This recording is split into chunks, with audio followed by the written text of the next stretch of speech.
સમાચારોથી તો ભાવનગરની વાત કરીએ। યુદ્ધના કારણે આખા વિશ્વમાં પેટ્રોલિયમની અસર જોવા મળી છે। તેવામાં ભાવનગર અલંગના શિપ બ્રેકિંગ યાર્ડમાં પણ ગેસના જથ્થાને લઈને અસર થઈ છે।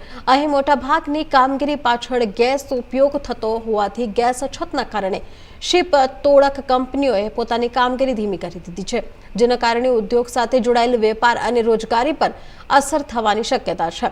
ગેસની અછત નાના ઉદ્યોગ અને હોટલો પર વધુ જોવા મળી રહી છે। મધ્ય પૂર્વમાં વધતા તણાવના કારણે વૈશ્વિક બજારમાં ગેસ અને તેલના ભાવમાં વધારો થયો છે અને સાથે જ પુરવઠામાં પણ અડચણો ઊભી થઈ રહી છે। આ પરિસ્થિતિનો સીધો પ્રભાવ ભાવનગર જિલ્લાના અલંગ સ્થિત શિપ બ્રેકિંગ ઉદ્યોગ પર પડ્યો છે। અલંગમાં જહાજ ભાંગવાની પ્રક્રિયા દરમિયાન એક્સચેન્જ સાથે એલપીજી ગેસની પણ મોટી માત્રામાં જરૂર પડે છે।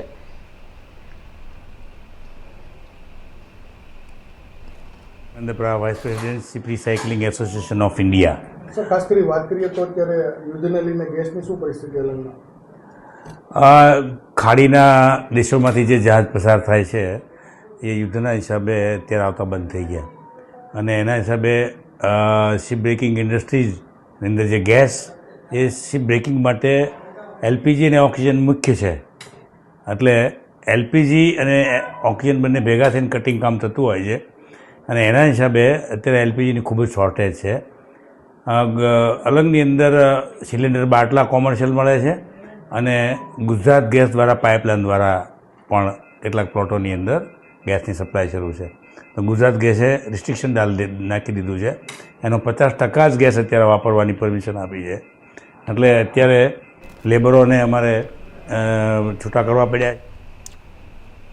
ખબરોમાં આગળ વધીએ। સુરતની વાત કરવામાં આવે તો મનપાની કપૂર ખરીદીની દરખાસ્ત હવે વિવાદમાં આવી છે। બજારમાં જ્યાં ઉચ્ચ ગુણવત્તાવાળું કપૂર અંદાજે ₹1500 પ્રતિ કિલોના ભાવે ઉપલબ્ધ હોવાનું વેપારીઓ જણાવી રહ્યા છે, ત્યાં મનપાએ 3530 પ્રતિ કિલોના દરે ખરીદી મંજૂરી કરી હોવાના આરોપો સામે આવ્યા। કપૂર વેપારીઓનું કહેવું છે કે જથ્થાબંધ ખરીદીમાં તો આ કિંમત કરતાં પણ ઓછા ભાવે માલ મળી શકે છે, ત્યારે મનપાની દરખાસ્ત અને બજાર ભાવ વચ્ચે મોટો તફાવત જોવા મળી રહ્યું છે। મહાનગરપાલિકામાં છેલ્લા 5 વર્ષથી ભારતીય જનતા પાર્ટીનું શાસન એ ખાનગી પેઢીની જેમ ચાલ્યું છે અને ભારતીય જનતા પાર્ટી નહીં પરંતુ ભ્રષ્ટાચારી જનતા પાર્ટી તરીકે જેણે કાર્યરત તરીકે કામ કર્યું છે। માર્ચ મહિનામાં સામાન્ય સભા હોય કે સુરત મહાનગરપાલિકાની જે વિવિધ સમિતિઓ છે, સ્થાયી સમિતિઓ, ગટર સમિતિઓ, પાણી સમિતિઓ, તમામ સમિતિઓના કામો અને એમાં પણ એજન્ડા સિવાયના જે વધારાના કામો આવ્યા છે તમામમાં ભ્રષ્ટાચાર સિવાય બીજું કંઈ નકરું થયું નથી। એનું ઉત્તમ ઉદાહરણ ડ્રેનેજ સમિતિની જે છેલ્લી સભા મળી અને એમાં જે મંજૂર કરવામાં આવ્યું આ રકમ કપૂર ગોળીઓ માટે એ જ દર્શાવે છે। આજે કપૂર સારામાં સારી ઉચ્ચતમ ક્વોલિટીનું તમે પણ શહેરમાં બજારમાં લેવા જાઓ તો મેક્સિમમ 1200 થી 1500 રૂપિયામાં સારામાં સારી ઉચ્ચ ગુણવત્તાનું મળે છે।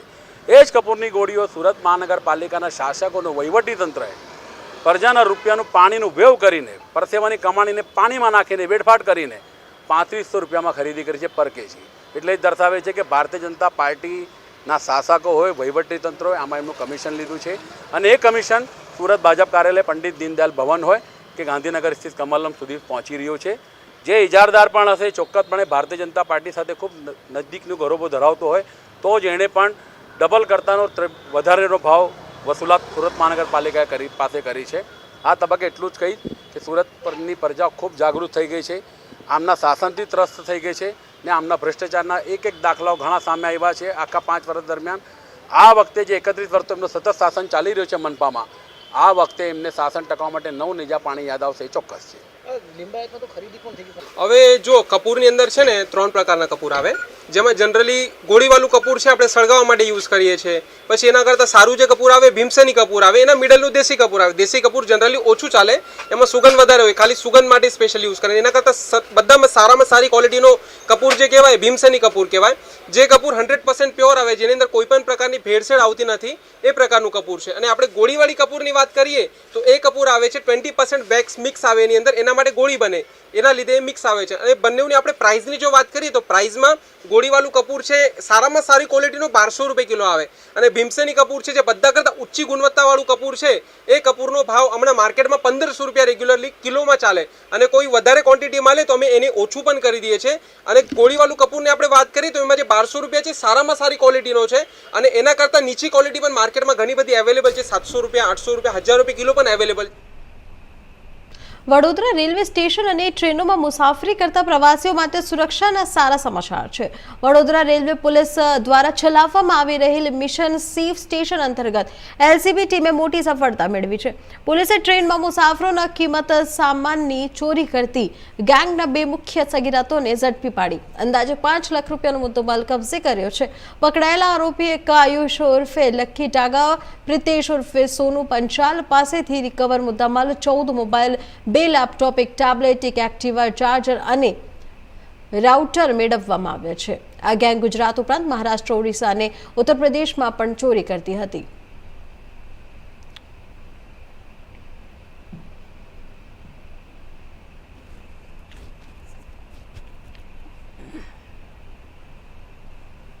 ખબરોમાં આગળ વધીએ. સુરેન્દ્રનગરની વાત કરવામાં આવે તો જિલ્લાના ધાધરા ખાતે ફલ્ગુ નદીમાં અચાનક હજારોની સંખ્યામાં મૃત માછલીઓ મળી આવતા વિસ્તારમાં ચકચાર મચી ગઈ છે. નદી કાંઠે ફેંકાયેલી અસહાય દુર્ગંધને કારણે સ્થાનિક લોકો ભારે પરેશાનીનો સામનો કરી રહ્યા છે. ઘટનાની જાણ થતાં જ નગરપાલિકાને સંબંધિત વિભાગો તાત્કાલિક સક્રિય બન્યા અને મૃત માછલીઓની સફાઈ કામગીરી શરૂ કરી દેવામાં આવી છે. દુર્ગંધ દૂર કરવા માટે પણ તાત્કાલિક પગલાં લેવામાં આવી રહ્યા છે. આ સાથે જ માછલીઓના અચાનક મૃત્યુ પાછળનું ચોક્કસ કારણ જાણવા માટે તપાસ હાથ ધરવામાં આવી છે, જેથી આવનારા સમયમાં આવી ઘટના ના બને તે માટે જરૂરી પગલાં લઈ શકાય.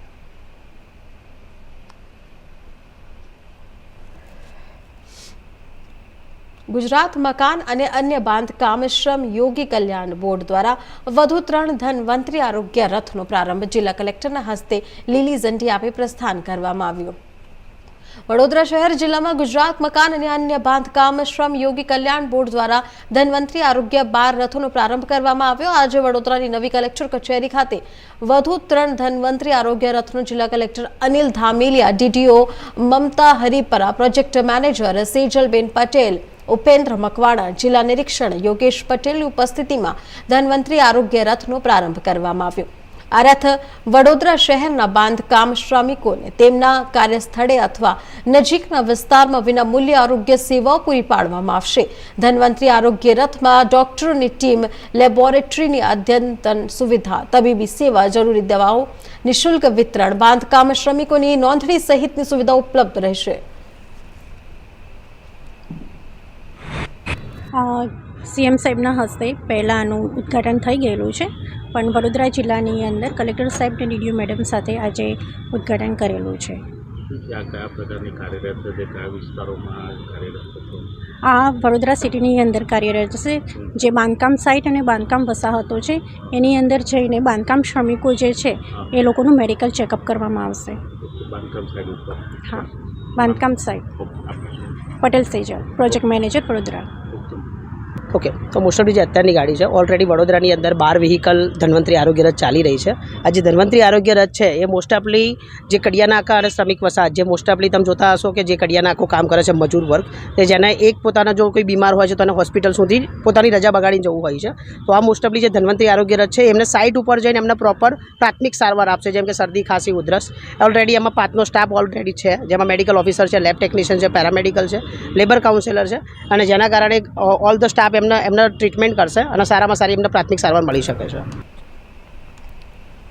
સુરતના ખટોદરા વિસ્તારમાં આંગણવાડી કર્મચારીઓ દ્વારા વિરોધ પ્રદર્શન કરવામાં આવ્યું હતું. ખટોદરા સ્થિત રક્તદાન કેન્દ્ર ખાતે મોટી સંખ્યામાં આંગણવાડી બહેનો એકત્રિત થઈ સરકાર સામે પોતાની માંગણીઓ રજૂ કરી હતી. મુખ્યત્વે લઘુત્તમ વેતન નક્કી કરવા તેમજ આંગણવાડી હેલ્પરને આપવામાં આવેલ યશોદા માતા બિરુદનું સન્માન જણાવવાની માંગ કરવામાં આવી હતી. કર્મચારીઓએ ચેતવણી આપી છે કે જો તેમની માંગણીઓ સંતોષવામાં નહીં આવે તો આવતીકાલથી જ 3 દિવસ માટે કામથી અડગા રહેશે.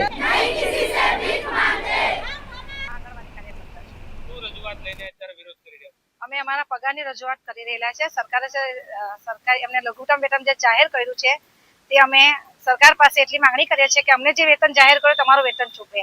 અને બીજી વસ્તુ કે આંગણવાડી વર્કર અને હેલ્પરને સરકારે એક બિરુદ આપેલું યશોદા માતાનું, કે તમે વર્કર અને હેલ્પર કૃષ્ણની માતાનું નામ આપ્યું છે કે કૃષ્ણ ભગવાનની માતાનું યશોદા તરીકે અમારી બહેનો કામ કરે છે, પણ સૌથી વધારે શોષણ યશોદા માતાના નામને બદનામ કરીને આંગણવાડી વર્કર લોકોનું નામને ખાલી નામ આપેલું છે અને સૌથી વધારે શોષણ એક યશોદા માતાનું છે આમાં આંગણવાડીમાં. એટલા માટે સરકાર ખાલી નામથી જ નહીં પણ યશોદા માટેનો જે દરજ્જો આપ્યો છે તે પ્રમાણે અમને એટલી ઇજ્જત મળે સરકાર તરફથી, અમે એવી અપેક્ષા રાખીએ છીએ સરકાર પાસે.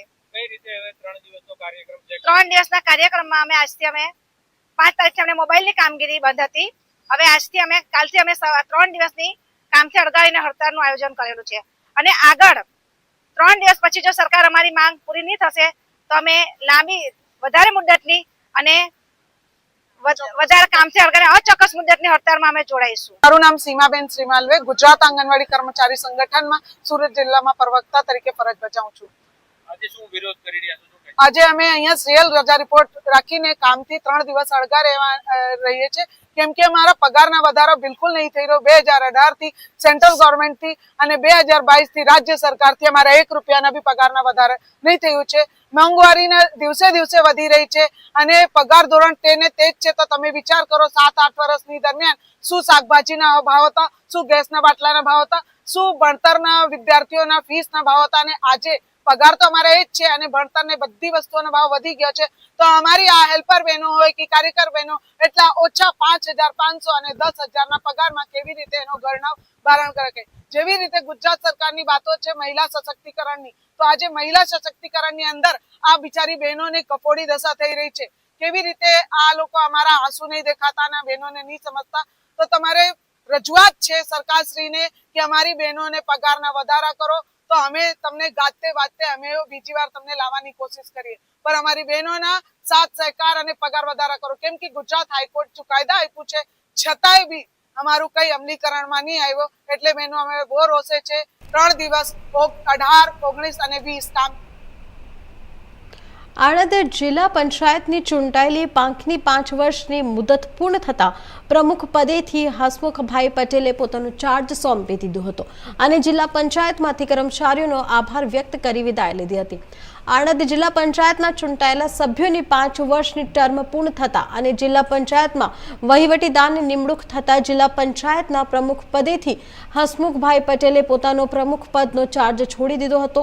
તેઓએ 5 વર્ષ દરમિયાન 2.5 વર્ષ સભ્યપદ અને 2.5 વર્ષ પ્રમુખ પદે જ સેવા કરવાની તક આપી તે માટે ભાજપના મોવડી મંડળનો આભાર વ્યક્ત કર્યો હતો. તેમજ અધિકારીઓ અને તેમના તમામ કર્મચારીઓને પણ મળીને તેઓનો આભાર વ્યક્ત કર્યો હતો. હસમુખભાઈ પટેલ મને જવાબદારી પાર્ટીએ સોંપી હતી જિલ્લા પંચાયત પ્રમુખ તરીકેની. જિલ્લા પંચાયતના 5 વર્ષના કાર્યકાળમાં પ્રથમ 2.5 વર્ષ હું જિલ્લા પંચાયત સભ્ય તરીકે સેવા કરી અને ત્યારબાદ પાર્ટીએ મને જવાબદારી પ્રમુખ તરીકેની સોંપી. એના 2.5 વર્ષના એટલે કે કુલ 5 વર્ષના કાર્યકાળમાં અમે ટીમ જિલ્લા પંચાયત એટલે કે અમારા 42 જિલ્લા પંચાયત સદસ્યો સાથે મળી અને ખૂબ સારા વિકાસના પ્રજાલક્ષી કાર્યો કર્યા છે. સરકારની જે પણ યોજનાઓ છે એ છેવાડાના માનવી સુધી, બાળકો સુધી, ખેડૂતો સુધી, બહેનો સુધી, વૃદ્ધો સુધી પહોંચે એની ખૂબ સારી કાળજી લઈ અને ખૂબ ગામે ગામ ફરી અને જ્યાં પણ વિકાસની વાત હોય એના જે લગતા બધા કાર્યો અમે કર્યા છે. અમને જે સરકાર તરફથી મળવાપાત્ર ગ્રાન્ટ હોય, નાણાં ફંડની હોય, રેતી કાકરીની હોય, 15% વિવેકાધીનની ગ્રાન્ટ હોય, એનો અસરકારક અમલ થાય, એની યોગ્ય ફાળવણી થાય અને ગ્રામ પંચાયત દરેક ગ્રામ પંચાયતનો લાભ મળે એ રીતે અમે ખૂબ સારું આયોજન કર્યું છે. આ સિવાય દરેક ગામમાં ગ્રામ પંચાયત ઘર બનાવવા પણ સરકારમાં રજૂઆત કરી અને પાકા સરકારના ખર્ચે પંચાયત ભવન પણ નિર્માણ થઈ રહ્યા છે. શાળાઓનું ખૂબ સારું કાર્ય થયું છે.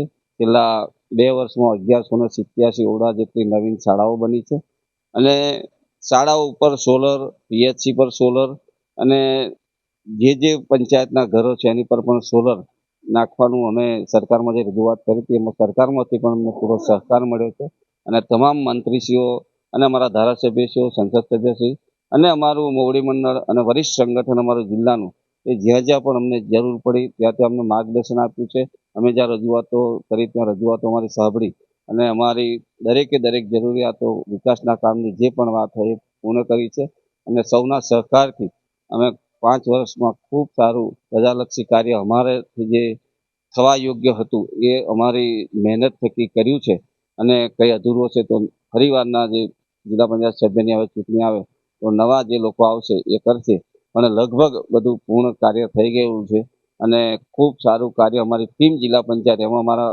અધિકારીઓનો પણ ખૂબ સારો એમાં જિલ્લા વિકાસ અધિકારી નાયબ જિલ્લા વિકાસ અધિકારી અને સૌ શાખા અધિકારીઓનો પણ અમને ખૂબ સારો સહકાર મળ્યો છે વિરોધ પક્ષ તરફથી પણ અમને ખૂબ સારો સહકાર મળ્યો છે અને સૌના પ્રયત્નોથી જિલ્લાના 460 જેટલી ગ્રામ પંચાયતોનું ખૂબ સારું કાર્ય અમે કરી શકીએ. વડોદરામાં ગેસ લિમિટેડ તંત્રે સામે આવ્યો એક્શનમાં. પાઇપલાઇનથી ઘરેલું ગેસ અને ડોમેસ્ટિક ગેસ માટેની અરજીઓમાં વધારો થતાં ઉપભોક્તાએ ચિંતા કરવાની જરૂર નથી. પુરવઠો પૂરતો હોવાનો તંત્રનો દાવો છે.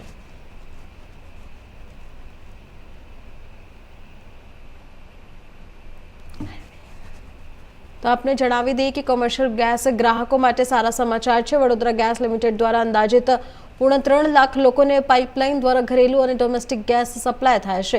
પીએનજી ગેસ કનેક્શન મેળવવા માટે છેલ્લા 1 અઠવાડિયામાં કનેક્શન મેળવવાની અરજીઓમાં બમ્પર ઉછાળો જોવા મળ્યો છે. તો તંત્રે દાવો કર્યો છે કે છેલ્લા અઠવાડિયામાં 400 નવી અરજીઓ આવી છે. 1500 લોકો ફોર્મ લઈ ગયા છે અને ફેબ્રુઆરીમાં 1350 જેટલી અરજી આવી હતી. વર્ષ 2024થી લઈને અત્યાર સુધી 5000 જેટલી અરજીઓ પેન્ડિંગ છે.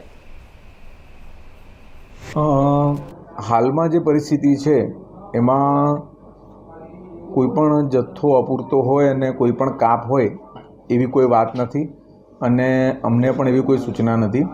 વડોદરા ગેસ લિમિટેડ દ્વારા હમણાં એકંદરે કુલ ડોમેસ્ટિક 2,75,000 જેટલા કનેક્શન છે, કમર્શિયલ 3,000 ઉપર કનેક્શન છે અને ઇન્ડસ્ટ્રીઝમાં 80 જેટલા કનેક્શનો વડોદરા ગેસ લિમિટેડ હાલ આપેલા છે. અને ડોમેસ્ટિકની અને આપણે કોમર્શિયલની વાત કરીએ તો ડોમેસ્ટિકના અંદર આ ચાલુ ગયા અઠવાડિયામાં જ લગભગ 400 જેટલી અરજીઓ નવી આવેલી છે અને 1500 જેટલા લોકોએ ઇન્ક્વાયરી કરી અને ફોર્મ લઈ ગયા છે કે જે લોકો આગામી સમયના અંદર નવા કનેક્શન માટેની અરજી કરશે અને હજી પણ લોકો ઇન્ક્વાયરી કરી રહ્યા છે અને એ પ્રમાણે નવા કનેક્શન આપવામાં આવશે. અને કમર્શિયલની વાત કરીએ તો કમર્શિયલમાં જે જાન્યુઆરી અને ફેબ્રુઆરીની કમ્પેરિઝનમાં તમે જુઓ તો જાન્યુઆરી અને ફેબ્રુઆરીમાં દર મહિનામાં 8 થી 10 કનેક્શન માટેની અરજીઓ આવતી હતી, જે ચાલુ 15 તારીખ સુધી 15મી માર્ચ સુધીમાં જ 15 નવા કનેક્શનની અરજી આવેલી છે. જેમાં સરકારશ્રીની સૂચના પ્રમાણે જે કોમર્શિયલ અરજીઓ આવેલી હોય તે પૈકી સ્કૂલ છે કે કોલેજ છે અથવા તો કોઈક સેવાભાવી સંસ્થાઓ કે જે લોકો પોતે અનાજ બનાવે અન્ન. વડોદરા એલપીજી ગેસની અછતને કારણે બજારમાં કોલસાની માંગમાં નોંધપાત્ર વધારો જોવા મળ્યો છે. દેશમાં ચાલી રહેલ તણાવપૂર્ણ પરિસ્થિતિના કારણે ઓઇલ અને ગેસની સપ્લાય પર અસર જોવા મળી રહી છે, જેના પરિણામે દેશભરમાં એલપીજી ગેસ સિલિન્ડરની ઉપલબ્ધતા પર થોડા સમય માટે કસોટી સર્જાઈ હતી. એલપીજી ગેસની અછતને કારણે હોટેલ અને ખાણીપીણીના ધંધા પર પણ તેની સીધી અસર પડી છે. ગેસના વિકલ્પ તરીકે હવે ઘણા વેપારીઓ અને હોટેલ સંચાલકો કોલસાનો ઉપયોગ તરફ વળી રહ્યા છે, જેના કારણે બજારમાં કોલસાની માંગમાં નોંધપાત્ર વધારો થયો છે.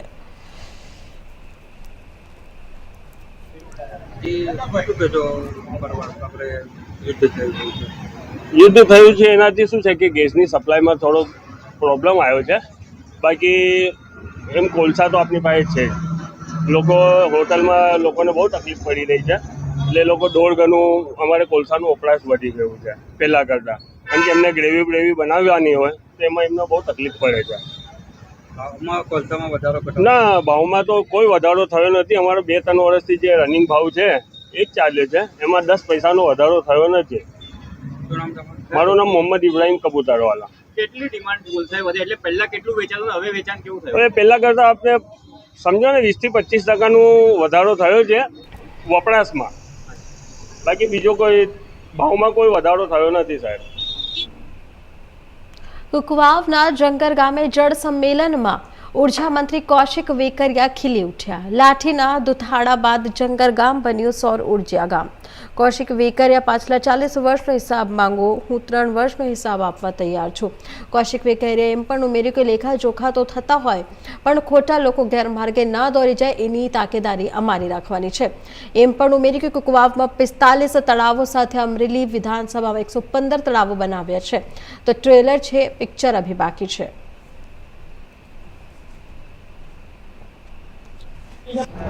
જે રીતે જંગર મુકામે પ્રથમ તો રાજ્યના મુખ્યમંત્રી આદરણીય ભૂપેન્દ્રભાઈ પટેલ સાહેબ અને નાયબ મુખ્યમંત્રી આદરણીય હર્ષભાઈ સંઘવી સાહેબનો હૃદયથી આભાર માનું છું કે અમારી વિધાનસભાની અંદર જે રીતની સરકારના સહયોગથી, પીજીવીસીએલ વિભાગના સહયોગથી અને ગીર ગંગાને સાથે રાખી અમરેલી કુકાવાવ જે મારી વિધાનસભા છે એ અનુસંધાને કુકાવાવ વિસ્તારની અંદર 45 જેટલા તળાવનું આજે અમે ખાતમુહૂર્ત કર્યું છે. આજે 45 જેટલા ઇટાસી દરેક ગામના પાદરે જશે અને આજથી જ એમને કામગીરીની શરૂઆત કરવામાં આવશે. સરકાર જે રીતે ખેડૂતોને ઉપયોગ થવા માટે કામગીરી કરી રહી છે એનું કોઈ પેરેક ઉદાહરણ હોય તો આ તમે જોઈ રહ્યા છો જે દ્રશ્ય, મોટી સંખ્યાની અંદર ખેડૂતો અને માતાઓ બહેનો પણ ઉપસ્થિત રહ્યા હતા. આજે લોકોની અંદર દિવાળી જેવો માહોલ જોવા મળ્યો છે. આપણા રાજ્યના નાયબ મુખ્યમંત્રી આદરણીય હર્ષભાઈ સંઘવી સાહેબ પણ હાજર રહેવાના હતા, પણ હરિયાણાના ઇલેક્શનના કારણે તે પોતે ત્યાં હોવાના કારણે પહોંચી ગયા નથી. આપણા પ્રભારી મંત્રી જીતુભાઈ વાઘાણી પણ હાજર રહેવાના હતા, એ પણ આપણું ગૃહ ચાલુ હોવાના કારણે એ પણ પહોંચી ગયા નથી, પણ બધાએ શુભેચ્છા આપી છે. ફરી હું જંગર ગામના દાતાઓશ્રીઓને પણ અભિનંદન આપું છું કે આખા ગામને સોલાર પ્રૂફ ગામ બનાવ્યું, એમાં દાતાઓએ જે સહયોગ આપ્યો એ દાતાઓને પણ ભાઈ શ્રી હરેશભાઈ વસાણી અને સમગ્ર એમના પરિવારને પણ અભિનંદન આપું છું અને ગીર ગંગા પરિવારને પણ અભિનંદન આપું છું કે જે રીતે સરકારની યોજનામાં જોડાવા બદલ અને ખેડૂતોને ખૂબ મોટા પ્રમાણમાં ફાયદો થઈ શકે એ પ્રકારની કામગીરી જ્યારે અમરેલી વિધાનસભાની અંદર થઈ રહી હોય ત્યારે 45 ગામના એક સાથે તળાવ થશે એ રાજ્યની અંદર પ્રથમ દાખલો બનશે કે કુકાવ વિસ્તારની અંદર 45 ગામમાં 45 સાથે એક તળાવ બનશે. એ આપણા ખેડૂતો માટે ખૂબ સારી વાત છે અને સરકારનો સવિશેષ આભાર પણ માનું છું.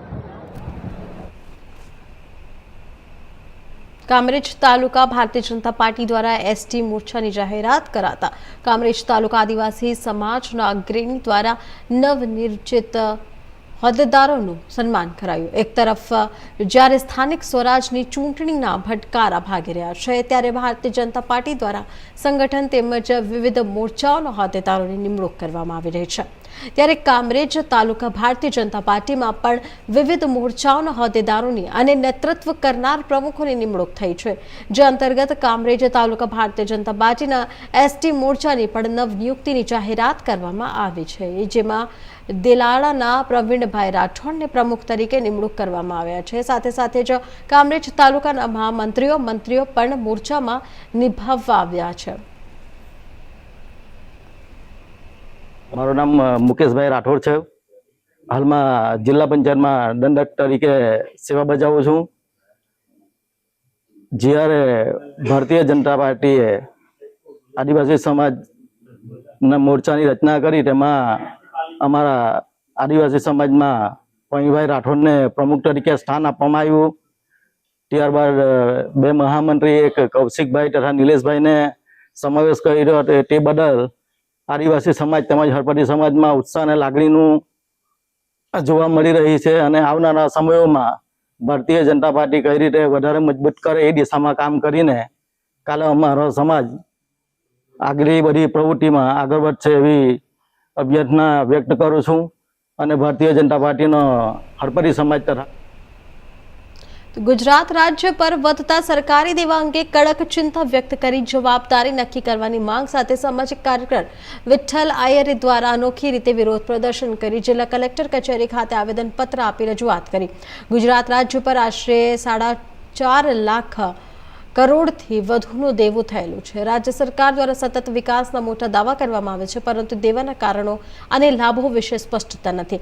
જો ગુજરાત ખરેખર મોડલ રાજ્ય છે તો રાજ્ય પર 84 લાખ કરોડથી વધુનું દેવું કેમ અને કયા કારણોસર વધ્યું? આટલું મોટું દેવું લાવવામાં આવ્યું છે તો તેવાના બદલમાં સામાન્ય જનતાને કયો વાસ્તવિક લાભ મળ્યો નથી? રાજ્ય સરકાર દર વર્ષે નવા દેવા કેમ લાવી રહી છે અને દેવાની મર્યાદા નક્કી કેમ કરવામાં આવી નથી?